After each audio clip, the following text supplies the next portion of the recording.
Hello viewers, welcome back to my channel. So आज हम देखते हैं character sketch of Deborah Primrose, जो द विकार ऑफ विकफील्ड की कैरेक्टर है।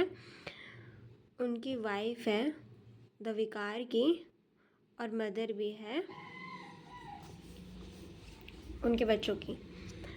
चलिए चलते हैं, समझते हैं कि डेबोरा प्रिमरोज का कैरेक्टरिस्टिक क्या है, कैरेक्टर स्केच उनका कैसे लिखेंगे। If you will get a question for long answer और शॉर्ट आंसर। चलिए चलते हैं, समझते हैं इनकी कैरेक्टर स्केच क्या है। Deborah Primrose, a good wife and an affectionate mother, एक अच्छी बीवी एंड एन एफेक्शनेट मदर, एक सहनशील माँ। Deborah Primrose is a good wife and an affectionate mother. She is called by her husband a good natured and notable woman. यहाँ उनके husband उनको बताते हैं कि वो एक नर्चर्ड मतलब जो केयरिंग नेचर की एक मदर है, तो केयरिंग नेचर रहेगा ही माँ का। माँ बहुत ज़्यादा ख्याल रखती है अपने बच्चों की, है ना, सबका ध्यान देती हैं, तो वो एक वैसी मदर है, उनके हस्बैंड उनको कहते हैं। She was chosen by him for qualities which go very well. वो किस लिए चुनी जाती हैं? उनकी क्वालिटीज़ की, उनकी खूबियों के लिए, जो कि उनके साथ बहुत अच्छी तरीके से चलता है।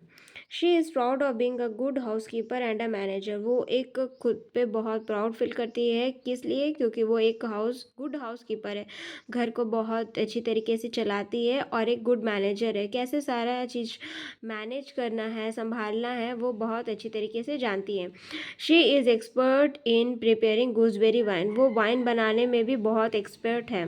गूसबेरी एक फल होती है जिसका वाइन वो बनाने में बहुत एक्सपर्ट है। She is not learn like her husband nor well versed in the ways of the world, but she is extremely skilled in managing the household and catering to the needs of the family. Her husband makes the following significant remarks about her. उनके husband उनके बारे में क्या कहते हैं, चलिए जानते हैं। She could read any English book without much spelling, but for pickling, preserving and cookery, none could excel her. She prided herself upon being an excellent designer of the methods of housekeeping, though I could never find that. We grew richer with all her contrivances.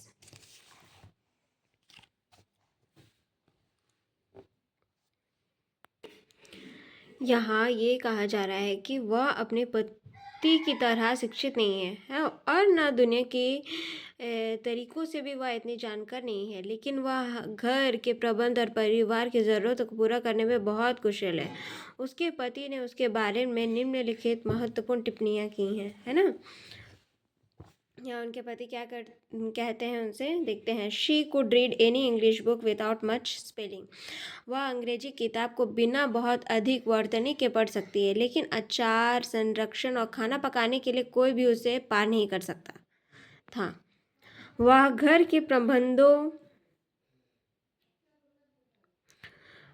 के तरीकों की उत्कृष्ट designer होने पर गर्व करती थी। हालांकि she prided herself upon being an excellent designer of better choice, though I could never find that we grew richer with all our contrivances. हालांकि मैं कभी नहीं पाया कि हम उसके सभी उपायों के साथ अमीर हो रहे थे। और ये क्या चीज़ दर्शाता है उसके बारे में कि उसका क्षमताओं और उसके सीमित शिक्षा को दर्शाती है। साथ ही साथ उसके पति के उसके प्रति मिश्रित दृष्टिकोण को भी यहाँ प्रकट करती है। Of proud temper, she is possessed of a proud temper. उनको बहुत खुद पे बहुत ज़्यादा गर्व था। She is proud particularly of two things. वो उनको दो चीज़ों का बहुत गर्व था। क्या चीज़ थी? एक तो उनके बच्चे और दूसरा उनका gooseberry wine. She would proudly reply to the remarks of her neighbours about her children, ay my neighbour they are, heaven made them handsome enough, if they be good enough for handsome is that handsome does. यहाँ वो अपने neighbours को, अपने पड़ोसियों की टिप्पणी जो करते हैं, जो उनके बच्चों के बारे में जो पड़ोसी बोलते हैं, उनका बहुत अच्छी तरीके से वो जवाब देती है।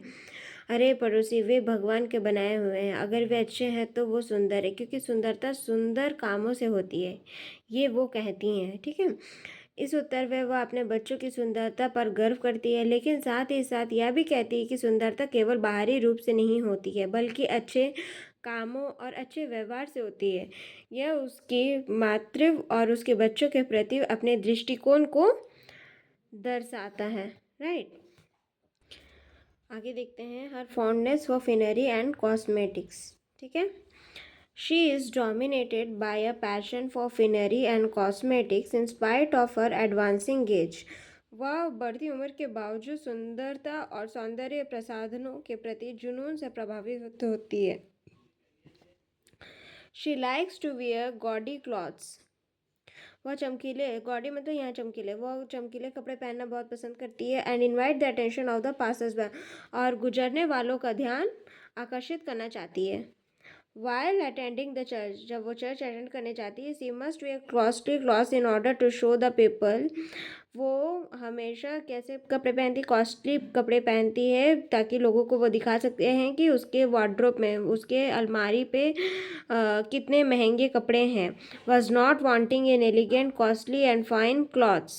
वह अपने कपड़ों में एक सुंदर और आकर्षण वाला प्रभाव पैदा करने की क्षमता रखती है। ठीक है, costly and fine cloth, she had her daughters put on decorative and dazzling dresses.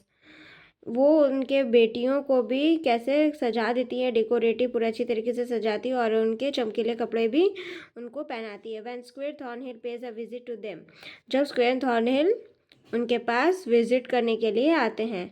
Doctor Primrose remarks are significant. Doctor Primrose यहाँ पे कहते हैं सिग्निफिकेंट। यहाँ डॉक्टर प्रिमरोज की टिप्पणी बहुत महत्वपूर्ण हो जाती है जब वे उसके चरित्र की विशेषता करते हैं। दे स्टिल लव लेसेस, वो उनको क्या पसंद है, अभी भी लेस पसंद है, रिबन्स पसंद है, बैंगल्स पसंद है, कैटगट पसंद है। My wife also retained a passion for a crimson padozi because I formerly happened to see it became her. He on one occasion reprimands her on her mania for fashion thus. These roughings and pinkings and patchings will make us hated by all the wives of our neighbors. I do not know whether such flaunching and trending is becoming even in the rich. यहाँ doctor primrose बोलते हैं कि ये रेफिंग्स और पिंकिंग्स और patching हमें हमारे पड़ोसियों को सभी पत्नियों द्वारा नफरत किया जाएगा। Wives of our neighbors. I don't know whether such flaunching and trending is becoming even in the rich. यहाँ वो कहते हैं, मुझे नहीं पता कि अमीर लोगों में भी ऐसी फ्लाउंसिंग और ट्रेंडिंग उचित है या नहीं। यहाँ वो डॉक्टर प्रिमरोज का कहना है कि उनकी वाइफ जो है बहुत फैशनेबल है, जो कि उनके उम्र के हिसाब से कुछ ज़्यादा है, और उनका इस कैरेक्टर से, उनकी वाइफ के इन कैरेक्टर से वो थोड़ा परेशान रहते हैं। उनको समझने की कोशिश करती है कि ये व्यवहार जो करती हैं वो उचित नहीं है उनके लिए। Right, division of labor between the husband and wife. There is a complete division of labor between husband and wife. She attends to the temporal affairs of the family while her husband looks after spiritual affairs.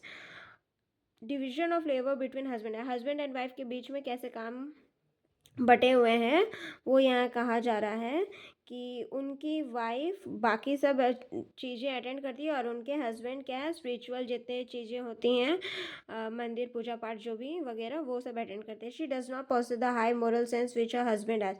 उनका यहाँ पे वो ये कहती है, she does not possesses the high moral sense which a husband has.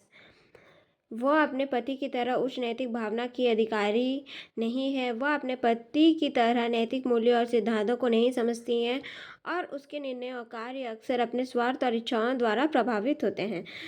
ठीक है, she is a match making mother and is always thinking providing rich and honourable husbands to her daughters.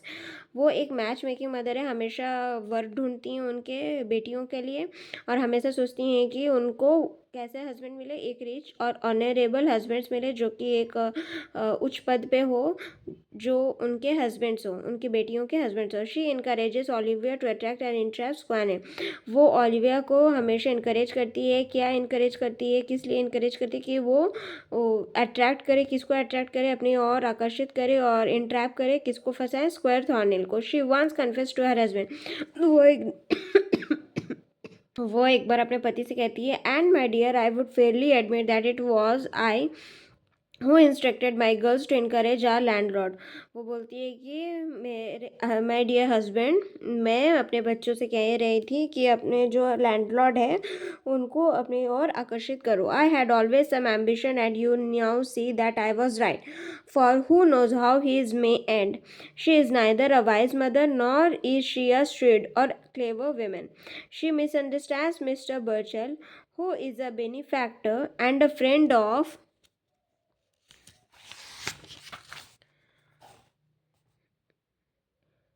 family.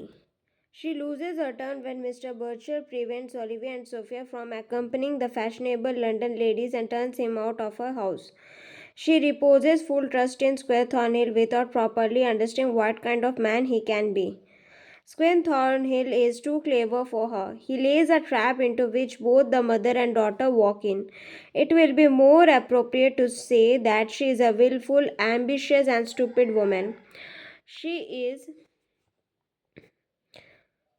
wanting in scrupulous of decency and morality. She is to a considerable extent responsible for throwing Olivia into Square Thornhill's arms. She is also not as forgiving as her husband. Olivia is not welcomed by her when she returns home. She is a worldly woman. Unlike her husband, who is a true Christian, she pursues wealth and status. She is ambitious to lead a life of luxury, and the sermons of her husband have no effect on her.